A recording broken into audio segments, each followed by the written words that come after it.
Una vez más daba en la llaga. Me pareció que esas palabras definían mi destino, siempre compartido a medias por la pena y la alegría.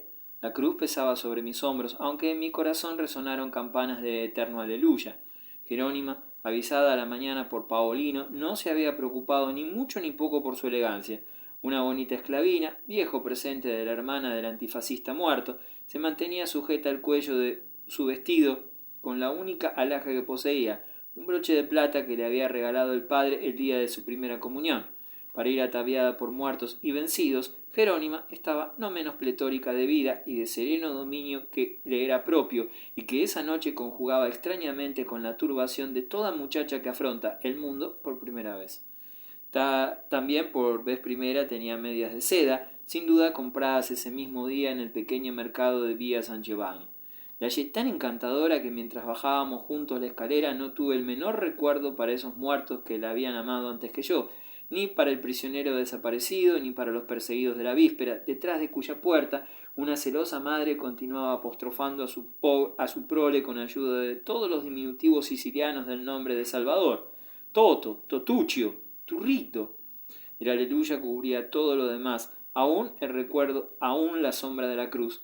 Asimismo, en el patio invadido ya por el crepúsculo me olvidé de saludar al pino doncel, que, en desesperado ademán hacia el cielo, donde morían el ángelus y la luz, tendía a ras de los tejados su corona de verdor.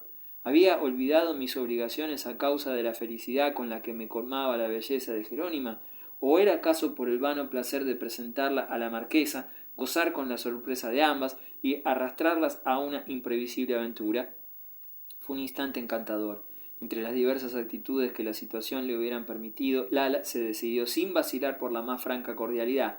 Se inclinó abriendo los brazos, levantó casi en vilo a la pequeña plebeya, azorada, y la hizo sentar a su lado, abrumándola con gentilezas, miradas de asombro y caricias que Jerónima, inmediatamente a la defensiva, aunque sin mucho rigor, juzgó algo exageradas. Las gentes de la calle se congregaban con discreción para contemplar la escena. Orfeo se deslizó hacia el traspuntín de la izquierda y se rellenó decididamente para demostrar que estaba dispuesto a permitir que Sir Craven pasara, pero no a cederme su asiento.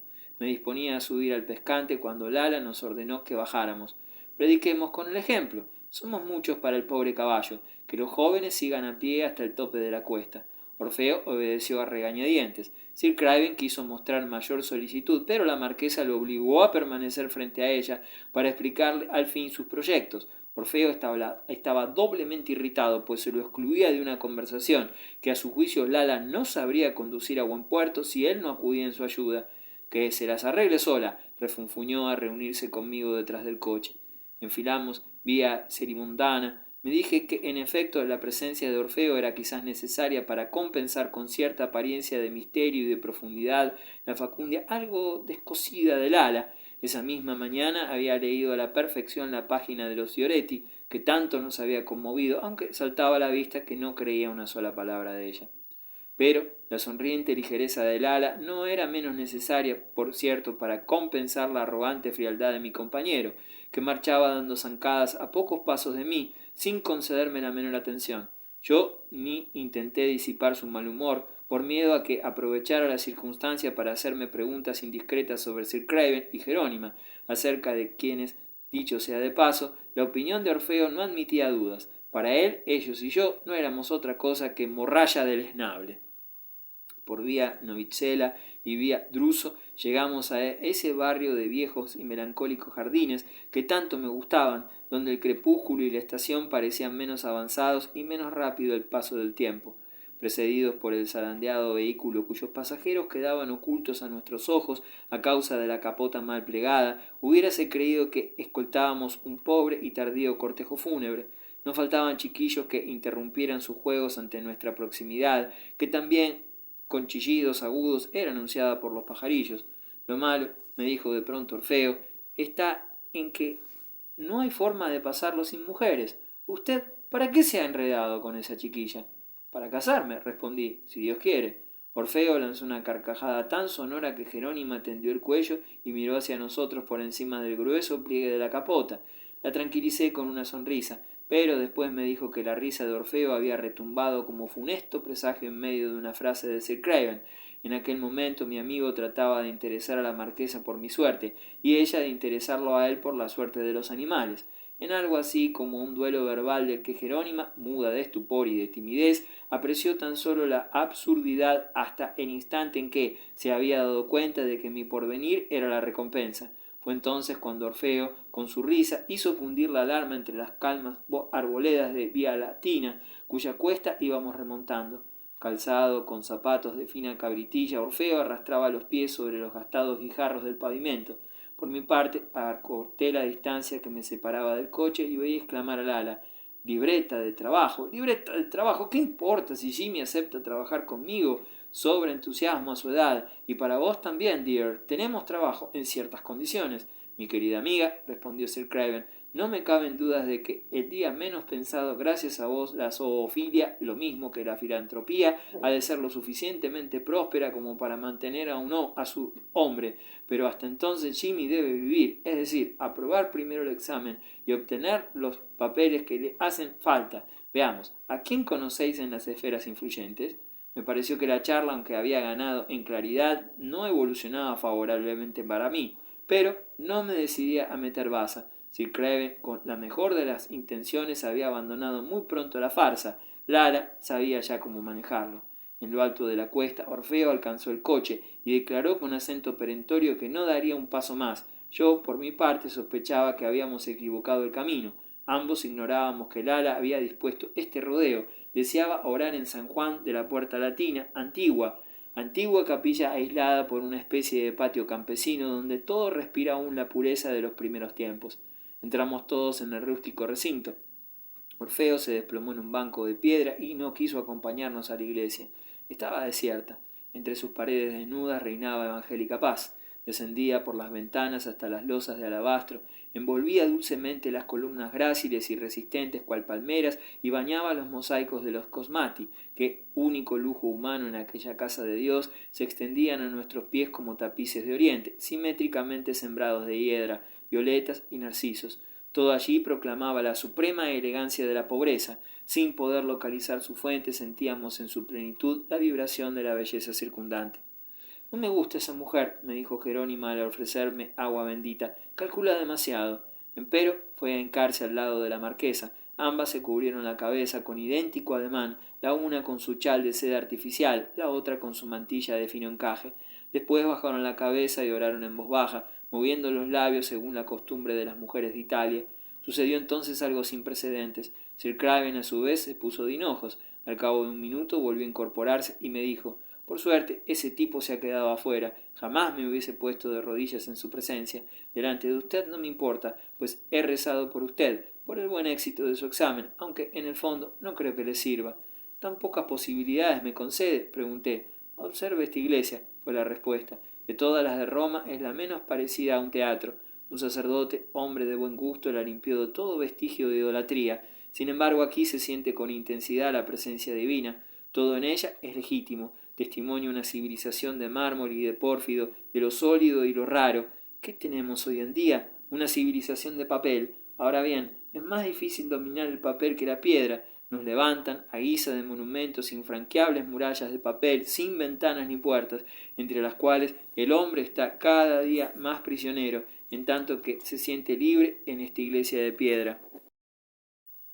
Pero todo esto, arguí, no significa que fracasaré en el examen. Sí, dijo Sir Craven, el tal examen es asunto de papeles. A usted le han enviado papeles. Usted llenará papeles y le exigirán papeles, y todos esos papeles decidirán su suerte. ¿Qué necesita Tapía para casarse con Paulino? Papeles. ¿Por qué Fedele está inválido y casado con una puta? Porque no tenía sus papeles en regla. El mundo entero corre y suspira detrás de los papeles, como antaño por las mujeres o por el oro. Se arruina, se mata, se deshonra por papeles. El hombre poderoso no es ya el héroe, ni el taumaturgo, ni el genio, ni el soberano, ni el rico. Es aquel que, por los papeles de que dispone, tiene derecho de vida y muerte sobre sus semejantes. Italia se ha forzado hasta la desesperación por escapar a esa tiranía implacable e inútil, pero sucumbe irresistiblemente. Usted mismo, a causa de ese examen, se ve obligado a entrar en el ciclo del papel. Desde esta mañana tiene los dedos en el engranaje. Mucho me temo que no salga con vida. Saldré, dije, pues todo eso me importa un ardite. Con o sin papeles, he aprendido a desenvolverme. Dios lo oiga, dijo Sir Craven.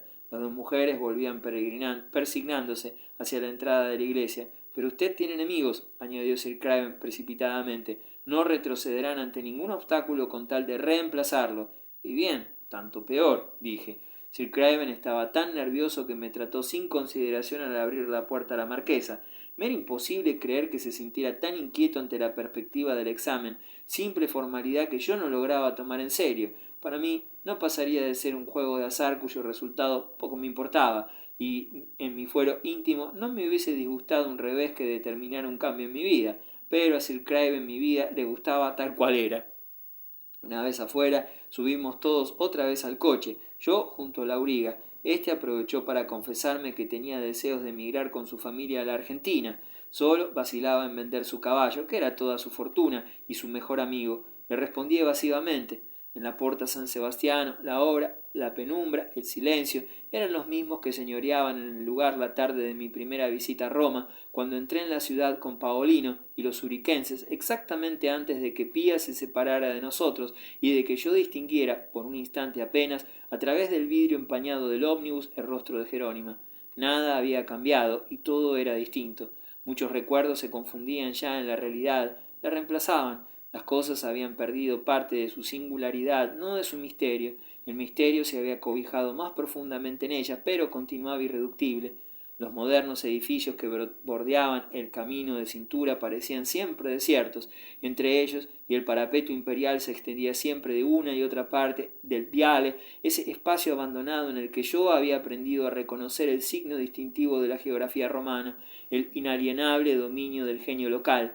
Pensándolo bien, ese perpetuo contraste y esa disposición del terreno, erizado aquí por una acumulación de deslumbrantes accidentes, más allá despejado como para servir de campo de maniobras a fuerzas invisibles, me brindaban la más fiel imagen del alma italiana.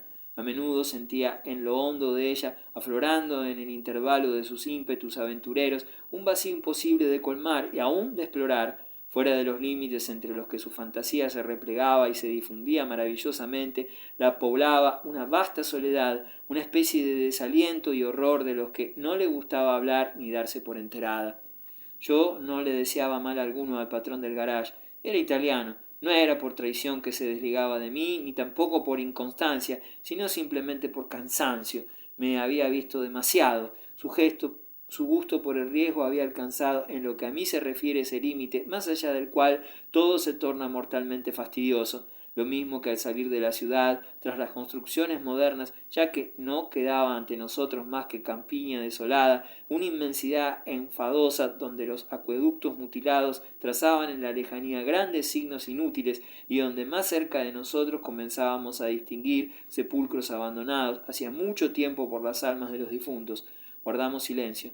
¿Íbamos a una fiesta? Semejante idea me parecía grosera. Hubiese preferido que el viaje no hubiera tenido que interrumpirse en medio de esa llanura y de esas ruinas, sino que continuara hasta el horizonte, cercado por colinas entre las cuales vagos resplandores de castillos o de villorrios jocundos anunciaban la reanudación de la vida. La zona de silencio era extensa, al punto de separar la verdadera campiña de esa ciudad sin aledaños, como para repetir alrededor de ella con amplitud incomparable el tema del vacío circundante, cuyos primeros esbozos me había propuesto al interior mismo de la ciudad, alrededor de sus monumentos con andamios y de sus montes solitarios. ¿No tiene amigos en la Argentina?, me preguntó el cochero. Todo el mundo cuenta que allí se gana bien, que se vive bien, si guadagna bene, si sta bene. Sus gruesos labios en su última palabra demoraron con glotonería la expresión de la doble B, uno más que estaba harto, que quería cambiar, que situaba la felicidad allende el Atlántico, como yo allende el horizonte y todos los romanos allende el vacío. No tenía relaciones en la Argentina, pero el cochero no escuchó mi respuesta. Si al menos no tuviera mi caballo, murmuró. Guardo pocos recuerdos de aquella velada. Se empezó con Chin y ya desde el comienzo me sentía abotagado. En la niebla que flotaba ante mis ojos pasaban y volvían a pasar siluetas apenas reconocidas, grupos continuamente transformados por el azar de los encuentros y los tropiezos.